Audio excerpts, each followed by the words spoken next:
Eu vou fazer companhia com vocês até às 11h30 da manhã nesse Morning Show. E, bom, se a voz chegar até o final do programa, tá, Paulinha? Aí a gente vai combinando quem tá mais rouco, pode ser? Batalha de voz. Esse tempo seco não ajuda definitivamente nenhum de nós. Vamos fazer, então, o resumo do nosso cardápio, os nossos principais assuntos de hoje? Eita! Eita, o que foi isso? Foi com emoção hoje. Tá com emoção. Hoje tá emocionante. Ô, Arinhos, tem um problema técnico. Temos um aí, problema ninguém técnico. Ninguém me ouviu, estávamos mudos. Começa de novo. Como tá tudo escrito, eu preparei tudo pra então você. Então eu posso só ler novamente. É só voltar da primeira linha. Isso aí. Então tá bom. Então eu vou do começo. Vou dizer bom dia pra você que nos acompanha. Este é o Morning Show. Hoje é quinta-feira, 19 de setembro de 2019. Nós vamos juntos até às 11h30. Você já percebeu que o nosso mestre Edgar Piccoli não está conosco hoje, então vou fazer companhia para vocês até às 11h30 da manhã. Estou um pouco rouco, então vou competir com a Paulinha para ver qual de nós chega com voz até o final do programa. Pode ser? Tô numa curva ascendente, tô melhorando. Tá melhorando. Passei para você o vírus, Arza. Acho que a coisa ficou complicada. Esse tempo seco não tá ajudando, não. Bom dia, Vini. Bom dia, tô um pouco rouco então também, qualquer coisa eu jogo a lauda pra você e você segue. Bom dia, Fefito. Bom dia, eu não estou um pouco rouco, mas posso ficar em solidariedade dos meus amigos, tá tudo certo. Você vê que o cara já quis passar atestado, já falou, vamos, já passa no médico, já todo mundo leva o atestado de uma vez só. Bom, é o seguinte, vou passar pra vocês então os nossos assuntos de hoje. No meio do caminho tinha uma pedra. Foto do premier canadense Justin Trudeau usando maquiagem marrom vem à tona e afeta suas pretensões eleitorais. E a Mega Sena foi para um grupo de assessores do PT. Eles ganharam o prêmio de 120 milhões de reais. E agora a pergunta que não quer calar. Vão socializar essa grana ou não? Não vou pagar, tá ok? Sem pagar, né? E tô achando que alguém vai ser exonerado na caixa, brincadeira. Em busca de vingança, após quase 4 décadas do filme original, Rambo volta às telas do cinema para liquidar com os inimigos da América. Esses são só alguns dos destaques deste Morning Show, você já sabe, tá só começando. Vamos então, Paulinha, bom dia para você, quero saber qual é a nossa tag de hoje. Arza, essa história da Mega Sena é muito maravilhosa. Vou trazer depois os detalhes pra vocês aqui no programa. Os roteiristas dessa série Brasil 2019 estão arrasando. Gente, é cada coisa, né, que acontece, cada virada, não é verdade? Cada cliffhanger nessa grande série. E hoje a gente vai usar uma hashtag que é Deu PT no bolão, Aras. Conta aí como é que você se comporta nos bolões da vida da Mega Sena. Eu sempre entro, porque eu tenho um pavor de todo mundo ganhar aqui na rádio. Eu participo de todos. De fora. A única questão é que o Daniel Lian, o organizador dos nossos bolões, é o maior pé frio que existe. Você acha que a gente tem que tirar ele? A gente tem que tirar o Daniel da organização. Ele pode participar, mas tem que tirar ele da organização. Entendi. Esse lance do Daniel e até a lotérica pra fazer o jogo não dá certo, hein, Vini? Meu. Então todo mundo aí no Twitter participando, hashtag Deu PT no bolão. Claro que vocês também podem comentar todos os assuntos aqui do programa. Tô esperando a participação dos nossos mornings twitteiros. É isso aí. Outra forma de você interagir com a gente aqui no Morning Show é pelo WhatsApp 11 931 17 1009. E aí é o seguinte, vou convidar você que nos acompanha para falar de política. Vamos lá. Como é que o presidente Bolsonaro vem se recuperando bem de mais uma cirurgia? Como ele vem se recuperando bem de mais uma cirurgia, ele vai, muito provavelmente, fazer em Nova York o discurso de abertura da Assembleia Geral da ONU, no próximo dia 24. E agora a gente quer saber o seguinte, caro ouvinte, na sua opinião, quais deveriam ser, não é, foco e tom desse discurso do do presidente. A gente quer saber o seu comentário. De repente você pode, inclusive, até ajudá-lo na composição desse discurso, por que não? E é isso. Então, 931-17.009 para você participar pelo WhatsApp. E você sabe, para ver o Morning Show, é só correr lá em jp.com.br, no nosso canal no YouTube. E, claro, não deixe de nos acompanhar pelo Facebook. Vamos juntos nessa próxima hora e meia aqui na Jovem Pan. Então, como a Paulinha já adiantou essa história, um grupo de funcionários da assessoria da liderança do PT na Câmara dos Deputados colocou no bolso 120 milhões de reais. Tá bom pra vocês ou querem mais? Aviso aos inimigos do partido, hein? Muita calma nessa hora. Não teve maracutaia, não teve nenhuma história estranha. Eles ganharam na Mega Sena. Veja só. Nos conte esta história. Não teve Paula, maracutaia. Vamos rever. Bom, é o que tá escrito rever. aqui, né? Se você garantiu, eu sigo adiante, o Arcon. Chama o VAR aí, Paulinha. Gente, agora tá todo mundo querendo saber quem é que ganhou o quê, porque eram 49 cotas.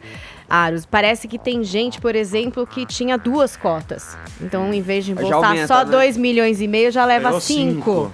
É a informação Beleza, do Pedro Duran, que diz que uma funcionária comprou 2 cotas. Na Folha tem uma informação de um motorista do partido que teria comprado 6 cotas. Nossa, se deu bem. Que beleza. 15 milhas na conta Mas aí assim, do ó, motorista. sem querer ser pessimista, mas já sendo, não tem um risco de alguém, da pessoa que apostou lá nominalmente, quer dizer, que foi lá e pagou, pegar o bilhete e dar uma fugidinha? Quem andou do PT, Porque não pode tem, ser. não tem nada que garanta que todo mundo vai receber esse dinheiro, nem todo, não tem um contrato assinado. Eu acho que agora tá muito pública essa Eu história. não vou Se ver. alguém fizer isso, vai ser o maior ladrão do PT da história! Não sei, é difícil essa A briga é competição. dura ali.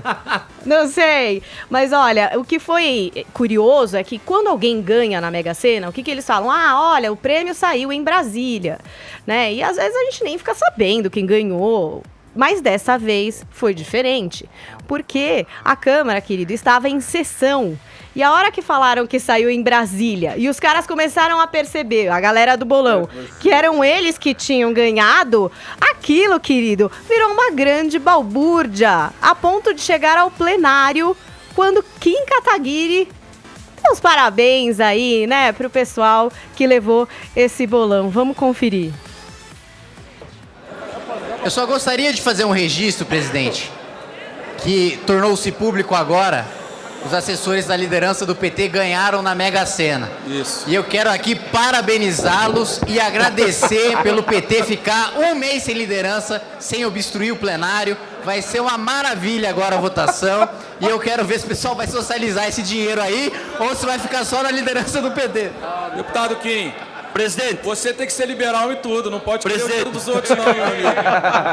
Aí foi a resposta do presidente da Câmara, do Rodrigo Maia. E depois ainda teve o deputado Aliel Machado, que disse o seguinte, ó: me parece aqui que o PT vai mudar de orientação e não quer mais taxar grandes fortunas. Parece que o PT vai querer ficar com as fortunas. E a gestão Bolsonaro vai ter que pagar pro PT a Mega Sena. Eu proponho até que o presidente Jair faça um cheque simbólico e venha entregar pessoalmente aqui nessa casa. A verdade é que o assunto começou a contaminar todo mundo. No Twitter hoje é um dos mais comentados, né? Até a Vera Magalhães fez um tweet que tá no Moments ali e que diz exatamente o que a gente estava falando aqui. O Brasil de 2019 foi escrito numa sala de roteiristas, né? O quão louco e absurdo é esse grupo aí vencer a Mega Sena. E o ministro da Educação, Abraham Weintraub, também resolveu ir lá no Twitter para falar bastante sobre isso. Então ele já abriu assim: urgente, grupo de petistas fica milionário e aparentemente não há roubo na parada. Foi um mero acidente. Não houve má fé ou dolo por parte dos envolvidos. Há rumores que os líderes do PT perdoariam os envolvidos contanto que o dinheiro fosse doado à causa. E aquele emoji da risada. E aí ele continua: grupo do PT fica milionário sem roubar. Parabéns à Tigrada. Agora já podem parar de defender o Lula. E ele vai mais: os ganhadores da loteria já passaram no shopping para comprar cuecas extra grandes? Velhos hábitos. E fecha a sua série a respeito do bolão aí da Mega Sena, dizendo 2 eventos praticamente impossíveis na mesma notícia. Ganhar sozinho na Mega Sena e petista ficar milionário sem roubar. Estou com medo de ver um Saci Pererê hoje. Ontem Carlos teve Ares. Depois disso, ele foi organizar o bolão do Ministério da Educação. Óbvio, isso é tudo dois cotovelos, vamos combinar. Todo mundo queria estar nesse bolão. E foi organizar o bolão. Mas ó, ontem também teve um evento meio impossível. Num programa do SBT que veio a público, lá no Roda Roda da Rebeca Bravanel, um moço conseguiu se sortear no meio de vários cupons, por exemplo. Um monte de gente ficou acusando ele lá de treta, de tentar... Golpe. Ter dado golpe, ter manipulado, mas não era. O SBT, o UOL e vários sites checaram também. O cara conseguiu o impossível. Ele se sorteou no meio de milhares de cupons. Emocionante. Então, ontem era um dia... Esse mundo tá dada estranho. coisas Agora, uma impossíveis. coisa é a seguinte, tem que ser dita. Ninguém mais pode dizer que nunca viu alguém ganhar na Mega Sena. Não é mesmo, Caio Coppola? Bom dia pra você. Bom dia, Aros. Prazer estar aqui novamente contigo, né? A pauta é petistas milionários, né? Então, nenhuma surpresa e nenhuma novidade aqui. Né? Bom, em primeiro lugar, a gente tem sim essa obrigação cívica, né, de comentar a notícia sempre à luz da presunção de inocência e do benefício da dúvida, né? Vamos considerar sim que o prêmio foi ganho aí de forma legítima, sem nenhum tipo de burla ou esquema, até porque ser petista não é sinônimo de desonestidade, é só sinônimo de ser conivente com a desonestidade, que é uma coisa completamente distinta. Certamente, entre esses novos milionários, há colegas meus da época de faculdade, né? Todo mundo sabe que a USP ela é uma fábrica de assessores do PT e de mais partidos satélites, né? Praticamente um plano de carreira. Você tem anos de universidade aí para inocular nos graduandos imunidade cognitiva, relativização moral, e eles já saem aí praticamente prontos, né, para servir ao lulopetismo e seu projeto de perpetuação no poder e retomada do governo. Então, saudações acadêmicas aí aos meus colegas que se tornaram milionários. E, bom, sobre as suas expectativas, senhor Carlos Aros, não espere que esse dinheiro seja socializado. Não será? Não. Isso é ciência política para iniciantes, meu caro. O socialista, ele socializa o dinheiro dos outros.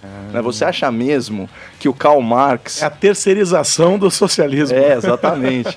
Né? Você acha mesmo que o comunista Karl Marx, que era financiado aí pelo seu companheiro Engels, ele se sentava à mesa com seus empregados do proletariado? É claro que não. E essa mentalidade continua até hoje. Mas, talvez o fato agora de toda essa assessoria petista ser tributada na pessoa física mude um pouco, né, em 27,5%, mude um pouco a visão dele sobre pejotização, sobre carga tributária, sobre o tamanho do Estado, só que é improvável, porque, mano, estão todos deslumbrados, estão fazendo o quê? Estão fazendo planos de viagem. Será que eles vão para a Espanha, como o autoexilado Jean Willis? Ou será que eles vão para a França, como o derrotado Ciro Gomes? E se algum deles tiver sido recentemente abençoado com um bebê na família, né, eles podem fazer o enxoval da criança nos Estados Unidos, como a Manuela Dávila. Né? Na terra do Trump não tem lei trabalhista, né? E os impostos aí sobre produção e consumo eles são muito baixos, né? Então o resultado são produtos melhores, mais baratos, né? Pleno emprego e economia girando. Mas se por razões ideológicas, porque sempre tem o pessoal xiita, né? Os assessores petistas, eles não quiserem visitar aí os americanos imperialistas ou os europeus colonizadores, eles podem fazer como Guilherme Boulos e invadir, quer dizer, se hospedar no Hotel 5 Estrelas lá em Buenos Aires. E para aqueles que não puderem viajar para a gringa para comemorar, também tá fácil. É só ligar para o Marcelo Freixo e ver qual que é aquele esquema de desfrutar da piscina do Copacabana Palace aos finais de semana. Só que, se ao invés de querer curtir a vida e viajar, os assessores petistas estiverem mais focados aí, pensando no futuro, né, pensando em investir, eu acho que eles devem seguir a visão da alma mais honesta do Brasil. Né? Com os juros tão baixos, né, agora no governo Bolsonaro, né, que é um recorde histórico, eu acho que eles têm que tirar o dinheiro daqui, né, e aplicá-lo nas economias pujantes das ditaduras, né, sul-americanas e das ditaduras africanas. Exatamente como o PT fez com o dinheiro do BNDES, que por sinal, olha só, é um banco público, né, como a Caixa Econômica, que vai pagar o prêmio deles. Agora, se os assessores petistas ainda assim não quiserem especular com o próprio dinheiro, aí tem que adotar mesmo um perfil um pouquinho mais conservador, Carlos Laros, tem que investir em imóveis. Né? E pelas informações, em breve haverá 2 leilões de propriedade aparentemente sem dono. Né, que é o quê? Um sítio em Atibaia e um triplex no Guarujá. E é retorno garantido. Mas agora, brincadeiras à parte, finalmente vamos dar parabéns aí aos assessores petistas por fazerem diferente dos seus correligionários e enriquecerem muito rápido, mas sem mamar nas tetas do governo. E o curioso, né, Caio, que realmente sempre teve essa coisa de esse ceticismo em torno da Mega Sena, né? Muitas teorias. Só vou acreditar o dia que eu ganhar, Vini. Tem várias teorias mas conspiratórias a imagine respeito da Mega se isso Sena. acontecesse durante um governo do PT. Aí Nossa que ninguém ia Senhora. acreditar mesmo na Mega Sena. Como é O PT premiar o PT. É isso. É. Aí ia ser pior. Mas como é no governo Bolsonaro, tudo Aí, acho que a tá galera- tudo É tranquilo. válido. Até deu mais credibilidade, Isso, talvez. acho Você claro, acha, Com Vini? certeza. Isso com tava no certeza. tweet da Vera, né? Que ela fala, imagine a Caixa sob o governo Bolsonaro assinando esse cheque. Agora, eu queria estar nesse bolão. Independente de qualquer partido. Eu acho que é o seguinte. Estou invejosa. Acho que a gente tá mandando muito mal aqui na Jovem Pan de não fazer bolão, Eu já tô, entendeu? eu tô falando. O iPhone o 11 problema tá do aí nosso e bolão comunista de é o Daniel iPhone Lian. é o não tem Daniel coisa Lian. melhor, entendeu? O problema Eu do quero. nosso bolão é o Daniel Lian, sempre foi. O Reginaldo está aqui para garantir, não é isso, tio? É um negócio Deu pra impressionante. atestar. Daniel Lian é o cara mais pé frio do mundo, então não dá. Como é que nós vamos deixar? Vamos trazer um dos caras da liderança do PT para gerenciar o nosso bolão. Você acha Quem que a sabe sorte gente... tá na mão do PT, Eu acho que Aros? tá na, levantando eu acho essa que tá na hipótese? liderança do PT essa questão. Vamos perguntar pro Samidana quais são os números mais prováveis de cair na Mega Sena. Talvez a gente tenha mais chance. Vamos fazer esse estudo. Bom, então é o seguinte. Vamos para Brasília. O Zé Maria Trindade já está com a gente, conectado, direto da capital federal. A gente vai falar sobre a CPI da Lava Jato, mas, Zé, eu não posso começar essa conversa com você sem perguntar antes duas coisas. Você está muito invejoso sobre essa história do bolão abençoado do PT. E dois, você já foi convidado a participar de algum desses bolões?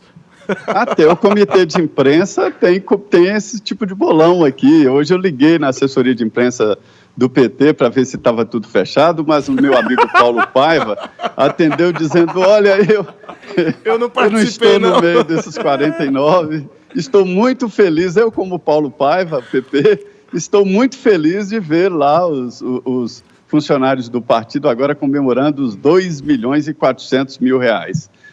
É uma bolada, isso foi motivo, inclusive, de muita gozação e alfinetadas no plenário da Câmara. O Kim Kataguiri cobrou, inclusive, ali aquele espírito de solidariedade e socialismo do PT para dividir o dinheiro. A gente viu o vídeo aqui, até o Rodrigo Maia entrou na brincadeira, Zé. Ô, Zé, então já que você não está milionário, vamos falar então, sobre o nosso tema aqui do dia, que é o seguinte, esse pedido de CPI para investigar a conduta de Sérgio Moro, quando era juiz da Lava Jato, de procuradores da Força Tarefa em Curitiba. O presidente da Câmara, Rodrigo Maia, está demonstrando cautela, Zé Maria Trindade. E é ele quem vai definir se esse pedido prossegue ou se ele vai ficar no fundo de uma gaveta levando poeira, né? Cautela até demais. O argumento é que se trata de uma investigação de outro poder. Veja bem qual é a sina dos partidos políticos e da política nacional. O PSL, que fez uma campanha eleitoral pregando moralidade, criticando esse tipo de reação, agora se vê na condição de contra duas CPIs. Primeiro, o PSL lutando ali bravamente nos bastidores, o filho do presidente, o senador Flávio Bolsonaro, tentando a todo custo, até com frases fortes, evitar a criação da CPI da Lava Toga no Senado Federal. E na Câmara dos Deputados, o mesmo PSL e a líder do governo, a deputada Joyce Hasselmann, tentando a todo custo evitar a instalação da CPI da Lava Jato. O argumento da Câmara, da líder do governo, é de que deputados foram levados ao engano, foram enganados, né? E assinaram um requerimento de CPI sem saber exatamente o que estavam assinando. A líder do governo, a deputada, a líder da minoria, a líder da oposição, Jandira Fegali, que é a responsável ali pela coleta de assinaturas, lembrou que o requerimento estava rodando a casa há mais de 2 meses e que todo mundo sabia exatamente qual era o objetivo desta CPI. Olha, Carlos, para se instalar uma CPI no Congresso Nacional, é preciso algumas exigências e regimentais. A primeira, um fato determinado. Segundo, o orçamento. E terceiro, prazo de início e fim. E esta CPI, segundo ali a minoria, tem os 3. Mas, só que esse fato determinado é meio subjetivo, E aí é aí que o presidente Rodrigo Maia diz que qualquer fato indeterminado não pode justificar a criação de uma CPI, explicando ali que não está considerando como favas contadas. Este é um assunto que vai parar no Supremo Tribunal Federal. Afinal, eu digo aqui de que antigamente tudo acabava em pizza, agora tudo acaba no Supremo Tribunal Federal. Então, esta CPI da Lava Jato pode acabar no Supremo Tribunal Federal. A Joyce já pediu lá o cancelamento da CPI, ela argumenta que os deputados coitados foram enganados ao assinar o requerimento de CPI e agora fica aí esta dúvida sobre a instalação. Mas o requerimento já é real porque o prazo de retirada de assinaturas já acabou. O assunto vai ganhando cada vez mais contornos e cada vez mais polêmicas, Caio.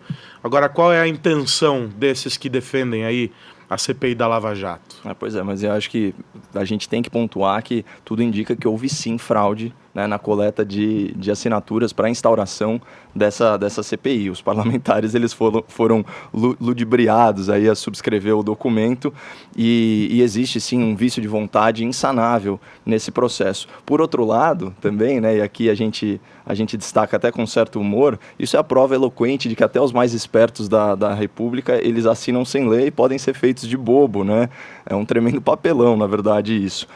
A CPI ela se torna aí mais uma carta na manga, né, do senhor Rodrigo Maia, né, no seu toma lá da cá pessoal com o governo, e a qualquer momento ele pode armar esse circo, cujos reais objetivos são liberar um ex-presidente corrupto, né, e desgastar um presidente eleito. É simples assim, essa é a narrativa por trás do episódio da Vaza Jato. Graças a Deus, Brasília e o presidente da Câmara Federal, que é o articulador mor da República, eles são tão desconectados da realidade e do sentimento popular, mas tão desconectados, que eles não perceberam que a melhor coisa que pode acontecer para a Lava Jato é justamente essa CPI. Porque, a despeito de toda a campanha de difamação que foi feita pela imprensa militante contra a Lava Jato, conforme foi constatado pelo próprio Datafolha, né, a popularidade do ministro Sérgio Moro não se moveu 1 milímetro. Né? E vamos lembrar, né, Datafolha é a empresa de pesquisa do grupo Folha, que é cúmplice, né, do Intercept Brasil e do seu pseudo-jornalismo, no caso Vaza Jato. Então, pelo contrário, todos esses ataques aí às autoridades que combatem a corrupção só fizeram o quê? Acirrar a polarização no país, né, e reforçar, na verdade, a convicção de quem não suporta mais ser roubado, Carlos Aros. Né? E esse fenômeno ele foi observado nas pesquisas de opinião, né, e apelidado pelo site O Antagonista como, abre aspas, efeito Verdivaldo. E por que a CPI, ao contrário do que imaginam as elites de Brasília, vai fazer bem para a Lava Jato? É preciso lembrar que a Rede Globo, num lampejo de sensatez, num lampejo de ética, na verdade, não fez a cobertura completa desses vazamentos criminosos. Né? Essa vergonha coube à Veja, à Folha, ao UOL, ao El País, et caterva. Né? Portanto, a gente ainda está falando de uma reverberação nessa bolha progressista que retroalimenta a autoimagem de Brasília e dos núcleos de poder. Pois bem, você imagina a repercussão de uma CPI com cobertura da TV aberta. E qual será a imagem que o povo mais humilde desse país, né, em sua imensa maioria, o povo honesto, né, qual será a imagem que eles farão dos procuradores e do juiz Sérgio Moro?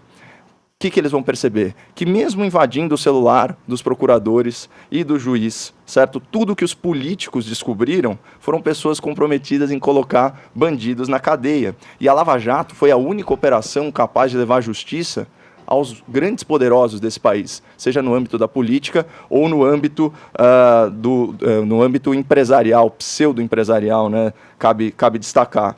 E é o seguinte, essa turma se achava acima da lei e roubava dinheiro do povo. E o povo não é trouxa, vai perceber isso. Essa vai ser a percepção popular, e aí numa nota pessoal vai ser uma delícia comentar essa CPI, Carlos Aros. Zé, para fechar com você, quais os próximos passos aí dessa história? Você já fez a previsão de que vai parar no Supremo, mas como é que caminha isso até lá? Pois é, o presidente da Câmara vai decidir se os pressupostos legais, né, regimentais, estão ali no requerimento de CPI. Orçamento, data de início e fim e, principalmente, o tal fato determinado.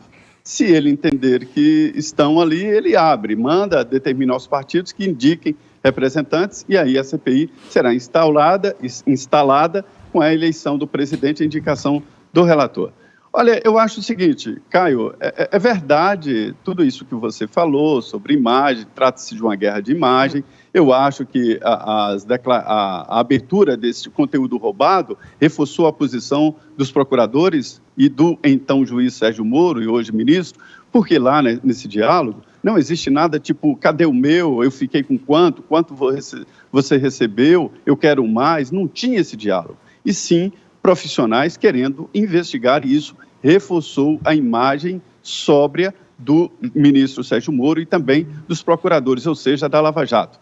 Entendo que se a CPI é um ato da minoria, é um instrumento da minoria. Tem 175 assinaturas confirmadas, são necessárias 171. Os partidos políticos devem ocupar a CPI e investigar esse vazamento, investigar o Intercept e investigar quem é que financia isso.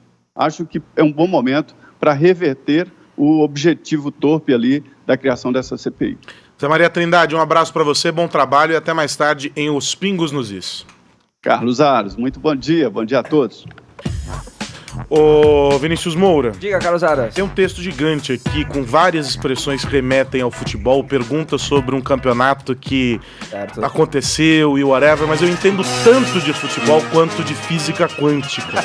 Então eu já vou passar a bola pra vocês, você explica o que é que você tem que explicar sobre o futebol.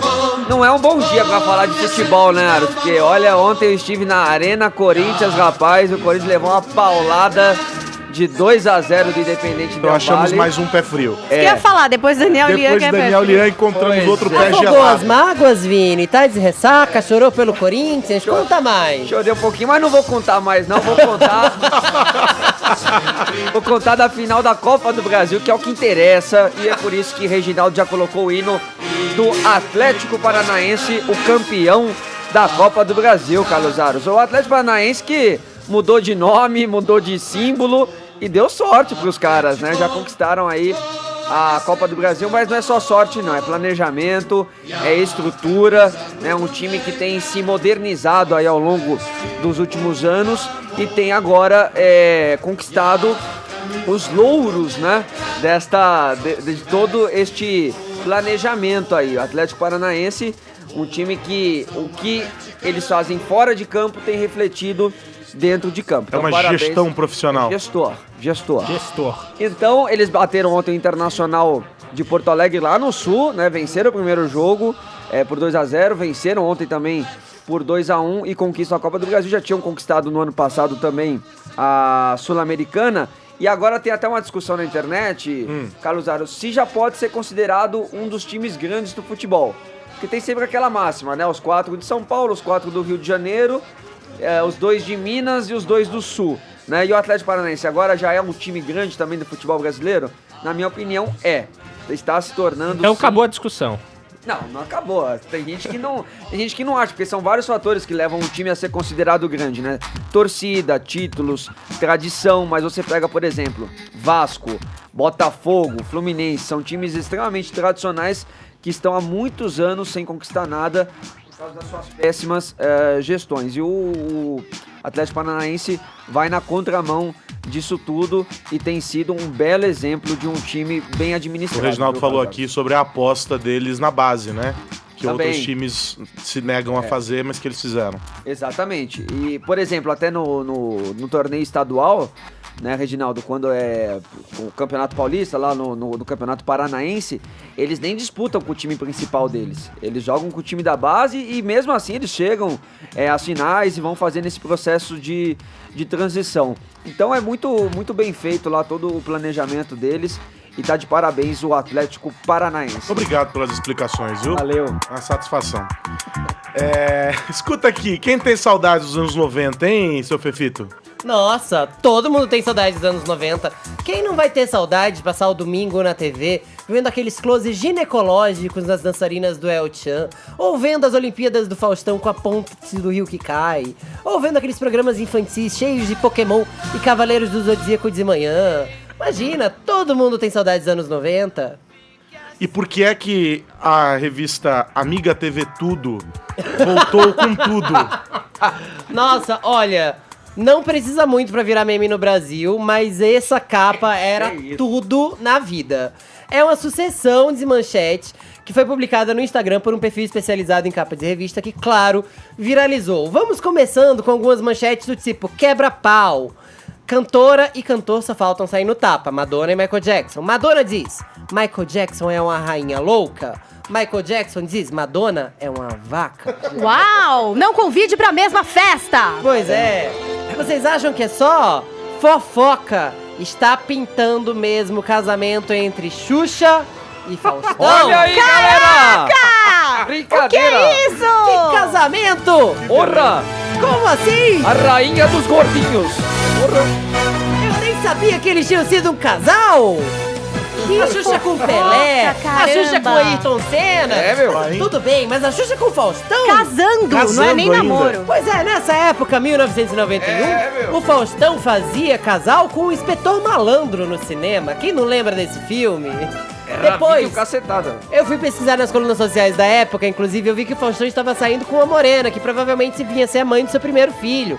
Então não sei se essa notícia se concretizou ou não, mas o que me chamou mesmo a atenção, mais do que a Xuxa e o Faustão juntos, que olha, teria sido um chip muito legal de acompanhar, foi aí, ó, Sexo 91.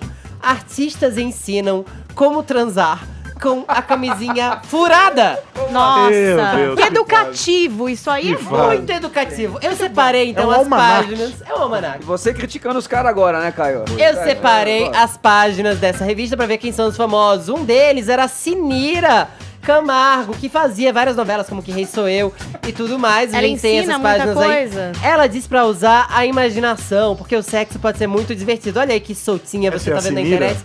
Ela é a Sinira. Grande Aí, dica. outros famosos que deram opinião. Marquinhos Moura. Meu querido Marquinhos Moura, que era sócio do Chacrinha nessa época, cantando Meu Mel Não Diga Adeus. Ele contou uma história muito boa, gente.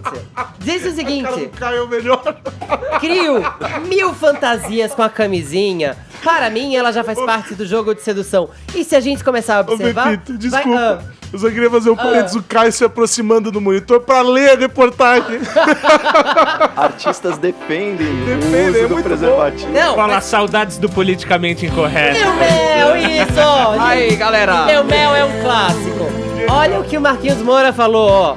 Se a gente começar a observar, vai perceber que quem usa sempre tem uma história diferente pra contar. Outro dia entrei no táxi e o motorista começou a falar que no dia anterior tinha tido uma transa tão quente, mas tão quente que derreteu a camisinha. Derreteu! Cadê o controle de qualidade? Cadê o E aí Imetro? A galera tá um lança-chamas, E aí né? tem os exageros. Ó, e Não tem, é? o Aruzi, tem os exageros, né, ó. Eu não enxergo, eu invejo você, nem com óculos eu enxergo no que tá escrito. Marquinhos não dispensa a camisinha, mas até como um acessório erótico, olha só. Vai que usa pra forçando a outra barra, coisa, né? pra fazer balão, não é, Caio? Ninguém sabe. Jorge Lafon, nossa querida e eterna Vera Verão, também falou sobre isso e disse o seguinte: o perigo é quando a gente vai com muita sede ao pote, porque aí corre o risco de ela entrar e não querer sair, caso não Deus. esteja bem ajustado ou estourar. Já passei por isso. E o fase, hein? Elimar Santos também mandou ficar sempre de olho. É bom procurar uma bem resistente, porque essas coloridas, além de serem uma palhaçada, não valem nada. Ah, Ou essa seja, aí, essa é boa dica. a manchete da revista Amiga, gente, no fim das contas, não dizia respeito ao que eles falaram. Ninguém tá ensinando a transar com camisinha furada. E você aí de casa, não fure a camisinha, deixa ela intacta, encapa esse palhaço direitinho, porque as DSTs estão Encapa aí. esse palhaço, Pelo olha. amor de Deus, você se cuide, muito juízo na hora do sexo. Seja responsável por você e pelo outro. Olha, depois disso... Não tem mais o que Não, fazer. acabou, Vambora. né? Viva os Chega. anos 90, gente. É a época mais sem noção da gente. Chegamos ao fundo do poço, batemos 2 vezes. E derretemos a E camisinha. derretemos a camisinha. Olha só, são 10 horas mais 36 minutos e acho que todos nós precisamos de uma pausa. O Morning Show volta já já.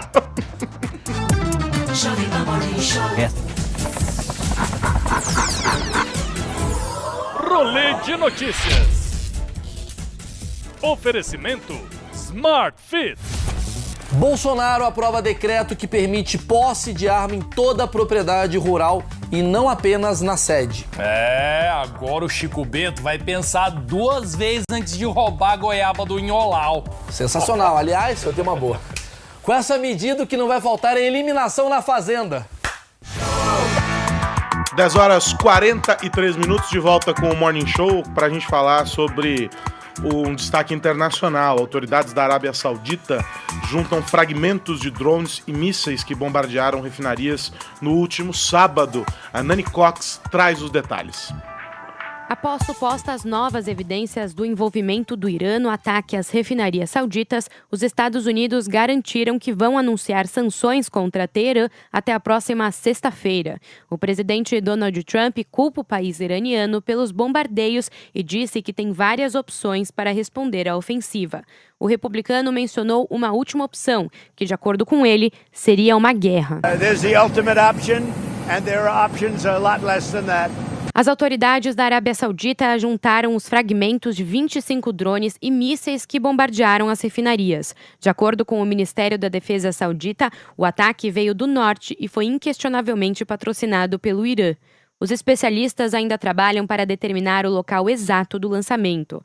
Diplomatas e a Organização das Nações Unidas disseram que especialistas vão a Riad para conduzir um inquérito internacional. O secretário de Estado norte-americano Mike Pompeo se reuniu nesta quarta com o líder saudita, príncipe Mohammed bin Salman.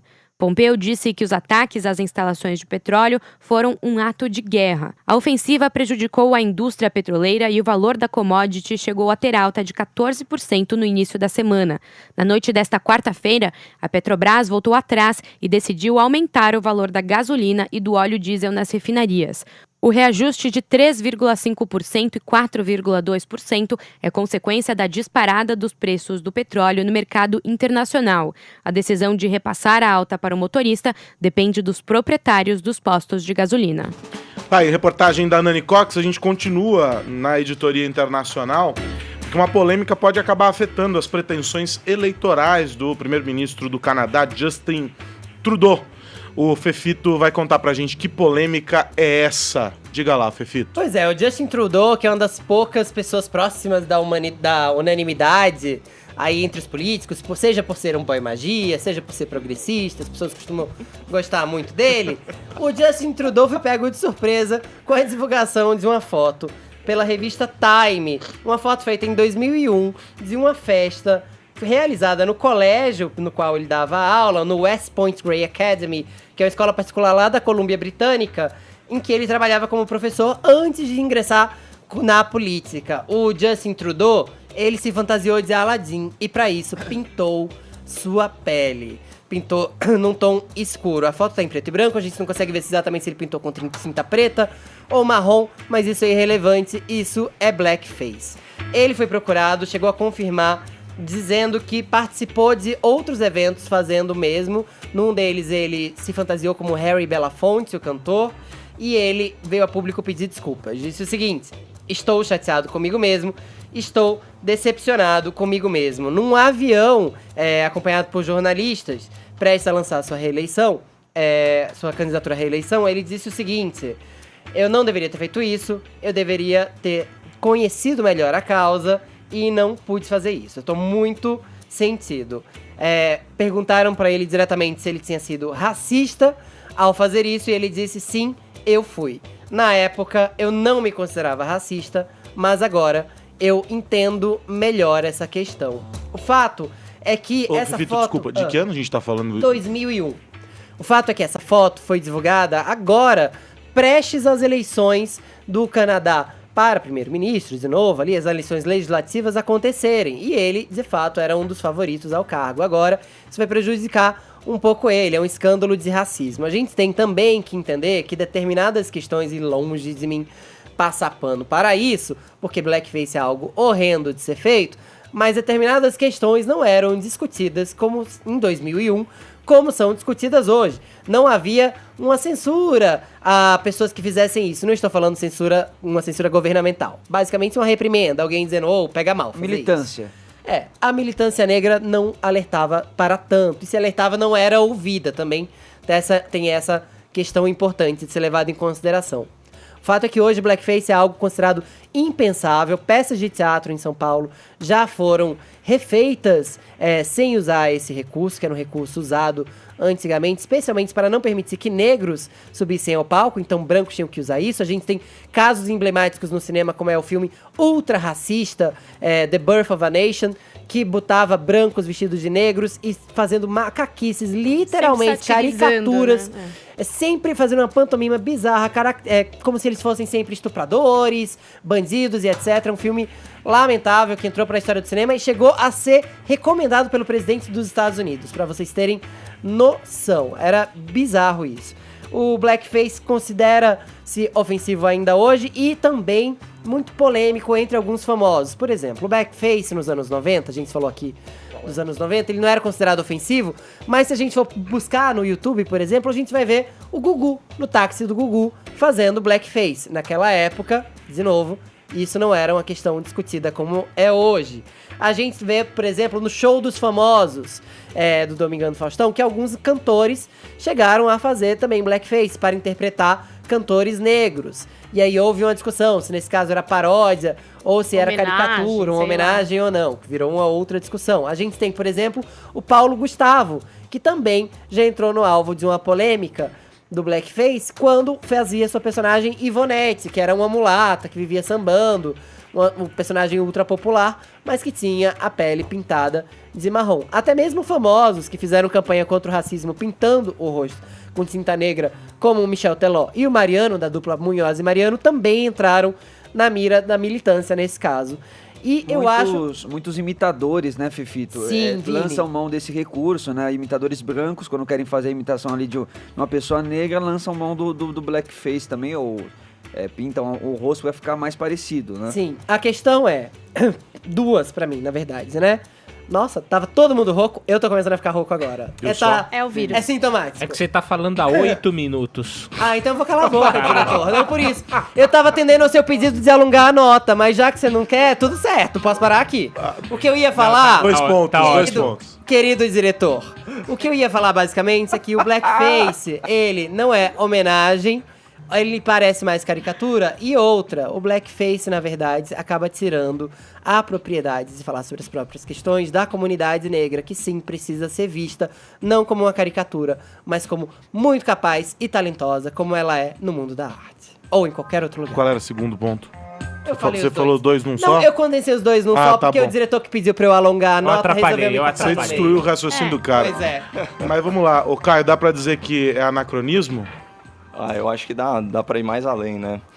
É importante lembrar que o Justin Trudeau, né, ele é um personagem fabricado da política, né? Na verdade, ele é o mais próximo que o Canadá tem de uma oligarquia, ele é filho, inclusive, de primeiro-ministro, ele era um playboy, né? Aliás, como, de certa forma, fica evidenciado aí nessa foto, e ele se tornou aí o ícone máximo, né? Não só do progressismo, mas também do bom mocismo e do politicamente correto.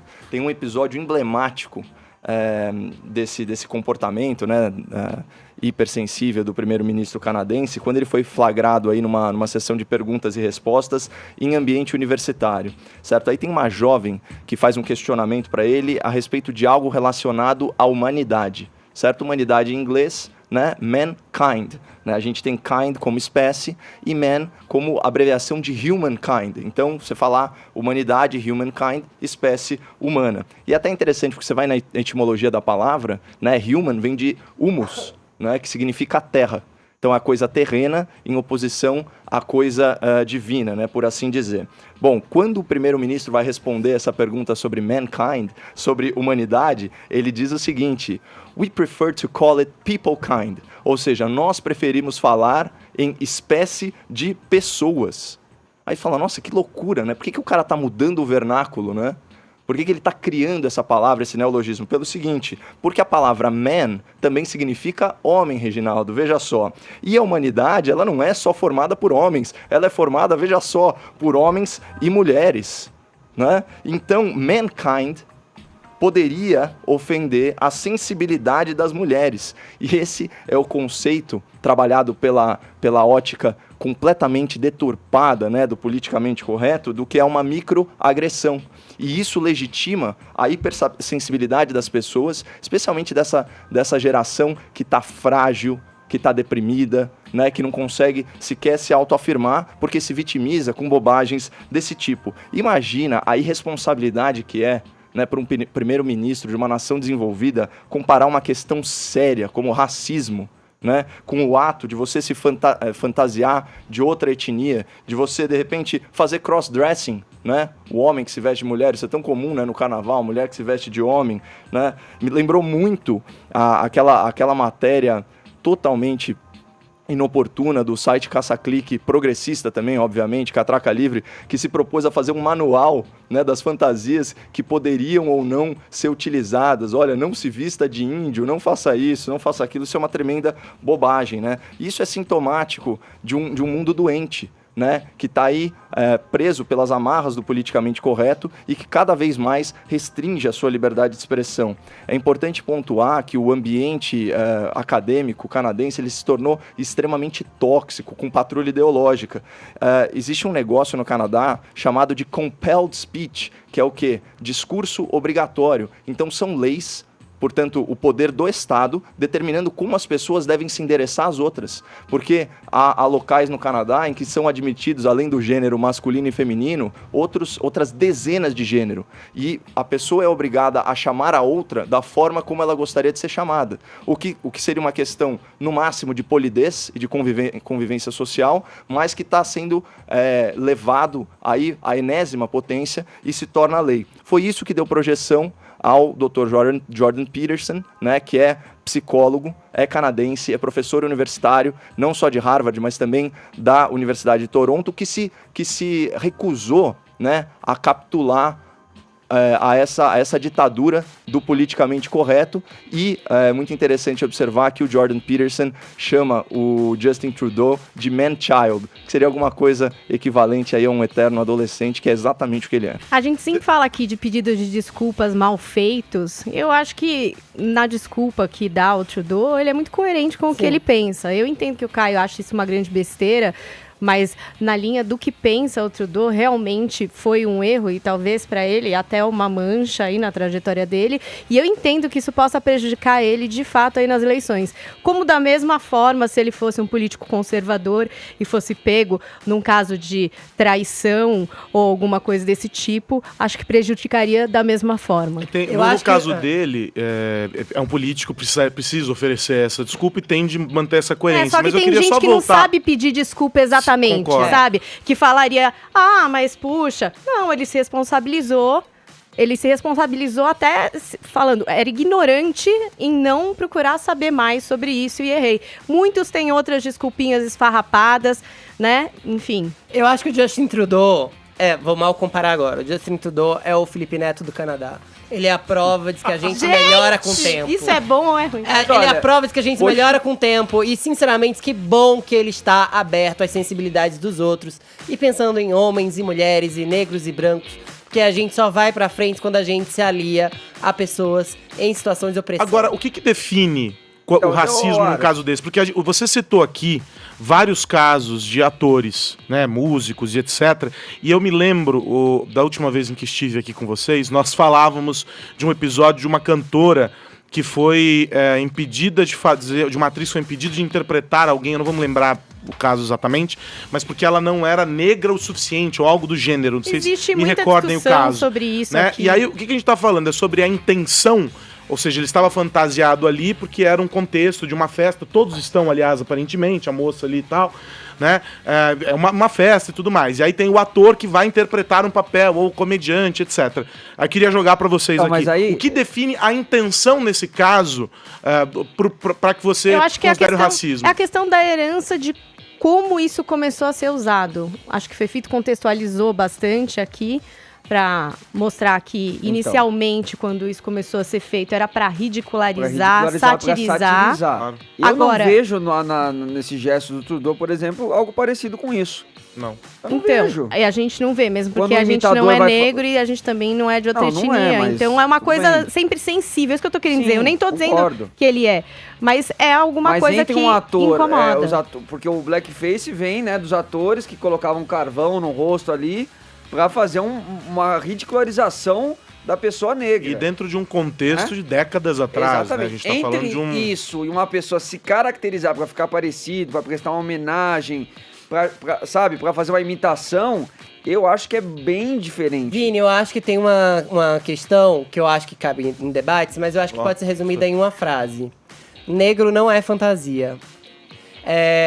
Negro não é fantasia. Você quer se vestir de Aladdin? Usa as roupas do Aladdin. Se contextualiza do seu jeito, assim. Mas uma etnia, ela não é fantasia. Aliás, uma etnia tem que ser respeitada, até porque se a gente acha que é normal alguém sair pintando a pele de negro, a gente não vai saber exatamente distinguir, a partir de uma foto, qual a intenção das pessoas. E normalmente a intenção de quem pinta a pele de negro é ridicularizar. Você pode ver qualquer humorista que tenta imitar negro, o faz com certa dose de humilhação pra comunidade. Mas aí vamos combinar... É sempre a mulata calipija, e tô usando o termo mulata porque é assim que essas personagens costumam ser descritas, importante deixar bem claro. É sempre o negro que é o malandro, meio bêbado. Isso sempre recai em estereótipos que são ofensivos para muitas. Mas no caso do humorista, eles não usam os estereótipos pra tudo. Porque não é só com o negro. O humorista, ele é uma máquina de criar esses estereótipos, de colocar pra tudo, gente. Será? Por que será que os presidentes são sempre brancos para humoristas, por exemplo? Em sua grande maioria. Por que será que homens ricos são sempre brancos, em sua maioria, para humoristas? Por que será que quando a gente vê personagens negros caracterizados por humoristas, a gente sempre vê eles como bêbados, como malandros, como mulatas sambistas, descritas pelas próprias, de novo? Por quê? Eu não sei, eu acho que é uma questão de observar. De novo, a gente tá aqui falando uma bancada formada por nenhum integrante negro. Então, claro que a gente tá aqui. Eu, pelo menos, tô tentando demonstrar o mínimo ou o máximo de empatia que eu posso ter pela causa. E contem comigo como um aliado. Agora, não acho que é normal a gente achar que ser negro é fantasia. Aliás, pra mim, nem índio é fantasia. É porque, só a questão, é que a questão da fantasia é muito interessante, né? Porque é uma frase forte, né? Etnia não é fantasia, raça não é fantasia, mas também gênero não é fantasia, profissão não é fantasia. De novo, a questão da microagressão e fomentando a hipersensibilidade das pessoas. Né? Racismo não é hipersensibilidade, Caio. Não, desculpa. Claro que não, mas isso está longe de ser racismo, né? Racismo é inclusive uma conduta descrita na legislação penal, tem uma lei dedicada a isso desde 1989, tem injúria racial no nosso código penal também. Então são coisas. Conversar com os amigos negros. Não, são coisas muito distintas esse tipo de conduta. E aqui só para retomar de novo esse grande pensador, né, que é o Jordan Peterson, que tem um livro maravilhoso que se chama 12 Regras para a Vida, um antídoto para o caos, em que ele associa muito a questão de felicidade pessoal com o conceito de responsabilidade, né, pela própria vida. Ele diz o seguinte: para a gente poder pensar, a gente tem que arriscar ser ofensivo, e aqui ofensivo no sentido anglo-saxão da palavra, né, provocativo, né? Senão a gente vai ficar sempre na superfície, a gente não vai conseguir cavar mais fundo e a gente não vai alcançar a verdade dos fatos. Bom, o papo tá bom, a discussão tá boa, mas o relógio ele é cruel. Eu não consigo enxergá-lo, mas suponho que ele continue cruel, ainda que eu não veja. 11:01, vamos fazer uma parada. E tenham empatia. E o Morning Show volta já já. Jovem Pan Morning Show. Jovem Pan Morning Show. De volta com o Morning Show aqui pela Jovem Pan. Recuperando-se bem de mais uma cirurgia, o presidente Jair Bolsonaro deve mesmo ir a Nova York, onde o Brasil abre, assim como manda a tradição, a Assembleia Geral da ONU. Evento marcado para o dia 24. Isso procede, Vinícius Moura? Isso procede, Carlos Aros. O evento marcado aí para o dia 24, a abertura da ONU, que tradicionalmente é feita pelo presidente do Brasil, né? Você se lembra muito bem daqueles discursos inspiradores da ex-presidente Dilma Rousseff. Claro. E agora será a vez de Jair Messias Bolsonaro. E segundo o porta-voz do governo, Carlos Aros, o Otávio Rego Barros, ele garantiu que Jair Bolsonaro está 100% e que irá sim a Nova York. Ele falou apenas que não vai ter uma escala ali no Texas, onde o Bolsonaro se encontraria com representantes ali da área de tecnologia, mas a ida para Nova York, para a abertura da ONU, está garantida pelas palavras dele e também pela palavra do filho, o Carlos Bolsonaro, que fez um tweet, a gente pode mostrar aí agora, falando também aí do quadro de saúde do pai dele, dizendo que estava tudo bem, que pela manhã ele estava no Palácio da Alvorada, reunido com pessoas de sua confiança, desenvolvendo a feitura do discurso que o Brasil fará na ONU, 1000%. Este encontro que se refere aí ao Carlos Bolsonaro, Carlos Aros, foi feito com o general Augusto Heleno, chefe do Gabinete de Segurança Institucional, também com Ernesto Araújo, ministro das Relações Exteriores, e com o filho Eduardo Bolsonaro, que foi escolhido também pelo pai aí para ser o embaixador nos Estados Unidos, e eles estão fazendo ali, né, este discurso, estão preparando o discurso de abertura ali da ONU que o Bolsonaro vai ler. E o texto, a expectativa é que traga aí temas como a defesa da soberania nacional, muito por essa polêmica toda que foi travada aí nos últimos meses em torno da Amazônia. Então o Bolsonaro deve focar muito nisso, né, no combate à luta aí que ele tem a favor do meio ambiente, dizendo que vai romper relações diplomáticas com países por viés ideológico, também no combate, na luta no combate contra a corrupção. Então são temas que o Bolsonaro deve abordar, assim também como fazer uma crítica ao governo de Nicolás Maduro na Venezuela. Bom, a gente pediu, não tem, né, não chegaram ainda as mensagens lá. Daqui a pouco a gente tenta colocar as mensagens que vocês mandaram. A gente pediu para que vocês ajudassem o presidente no processo de feitura do discurso que ele vai fazer lá na Assembleia Geral da ONU. Então vocês continuem mandando pra cá, depois a gente exibe. E eu queria só fazer o seguinte, Caio. Queria fazer uma provocação pra você. Olha só. Um desafio. Já que pedimos para os ouvintes... Diga. Já que pedimos para os ouvintes que ajudem o presidente nesse processo aí com o discurso... E se você fizesse a sua versão do discurso... Olha só que honra. E aqui no Morning Show apresentasse esse texto como se fosse o presidente Bolsonaro, tá ok? Olha, eu sei que eu tenho cara de novo, uma lição de casa é complicado, né, Vinícius? O que você acha? Eu vou copiar aqui, tá ok? Olha lá, com essa trilha no fundo. Com essa trilha. Vai ser melhor. Então, assim, é perante toda a nação brasileira que eu assumo o compromisso de dar a minha singela contribuição, né, para a feitura do discurso do presidente, a feitura do Bolsonaro na ONU.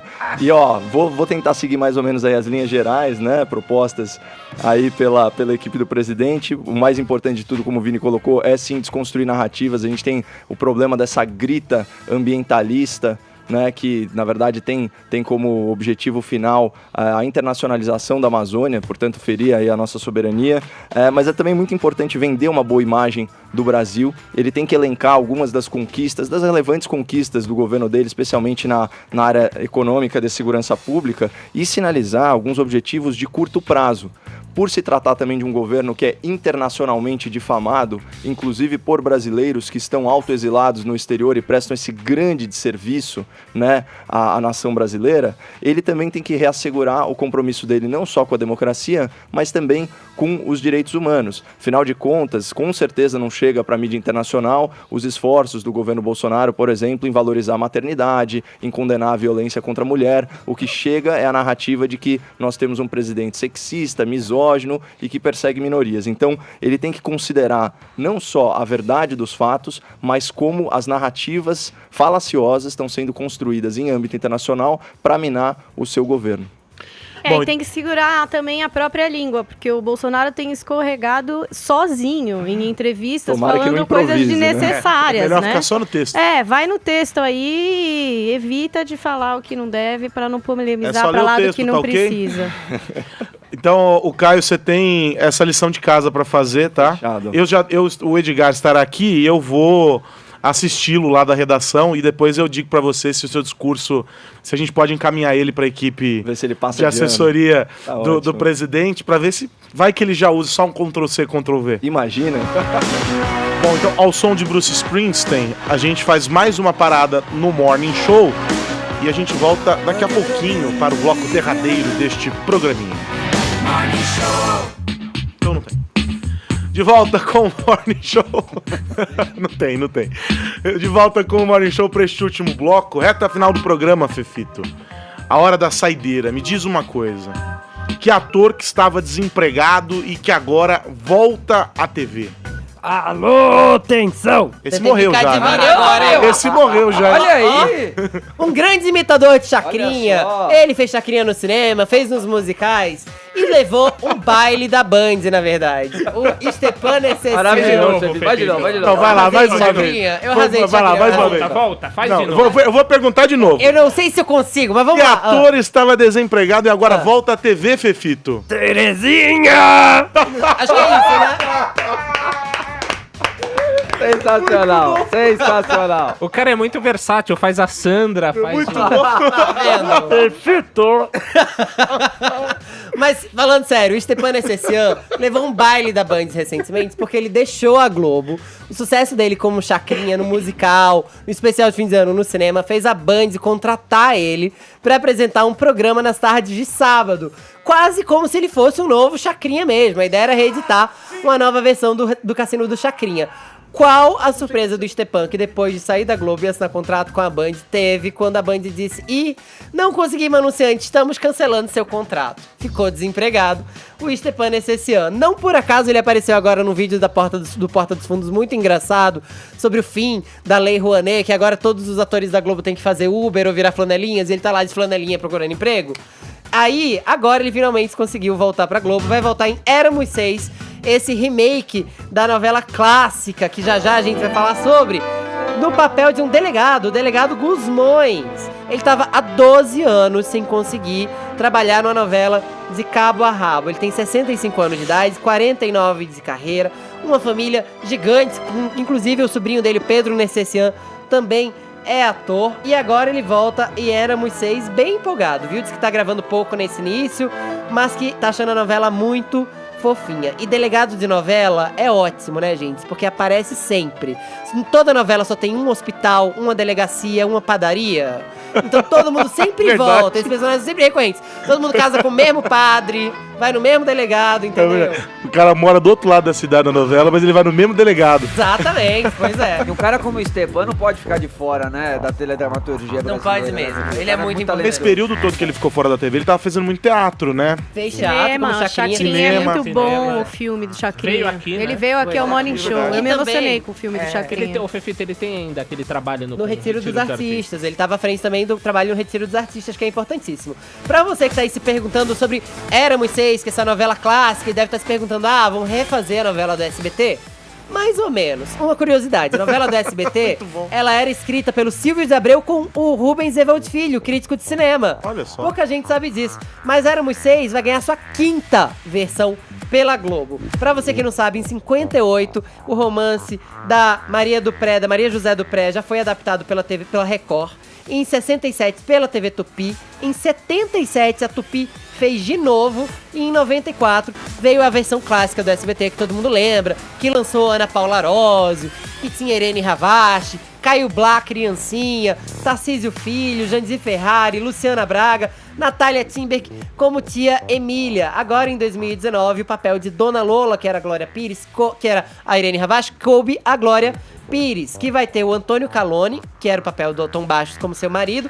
Antônio Calone, que terá um caso com Ellen Roche nessa primeira fase da novela. E seus filhos serão... Susana Vieira vai estar também, né? Susana Vieira vai ser, inclusive, o personagem que foi da Natália Timberg, a tia Emília.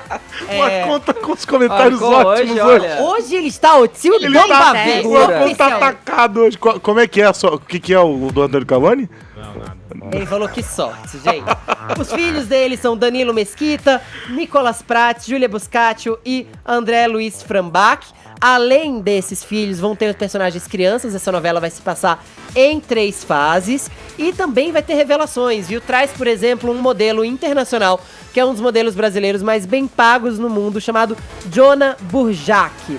É um boy magia aí, depois você procura ele nas fotos. Filho de pescador lá de Santa Catarina. E ele vai entrar na novela, vai estrear Como é que fala? Como é que escreve o sobrenome dele, pessoal, procurar? Jonah com J-H, J-H-O-N-A, Burjac. Com Jack no fim, sabe? J-A-K. Essa novela da Globo agora é escrita pela Ângela Chaves, que é uma... a Paulinha tá já batendo palmas procurou. aqui. Parabéns, Jona. Ganhou uma Sucesso seguidora. pra você, hein? Essa nova versão do Éramos 6 vai estrear dia 30 agora, logo após Órfãos da Terra chegar ao fim.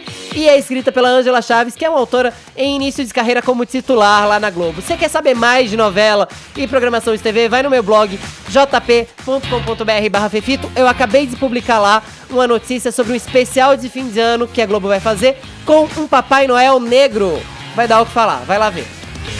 Bom, então é isso, né? Chegamos ao fim deste Morning Show. Eu me despeço de vocês. Muito obrigado por me receberem aqui mais uma vez. O Ed não volta tinha outra, amanhã. a gente pôs Falta você. de opção é uma coisa incrível. Mas a Sobrou gente... pra você também. Então. Bem-vindo. Não é? Todo mundo.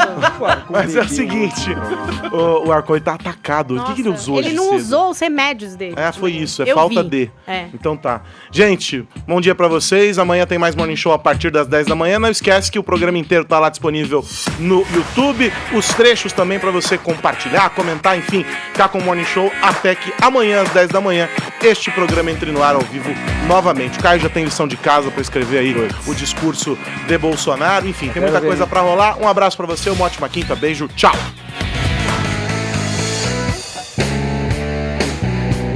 Jovem Pan Morning Show.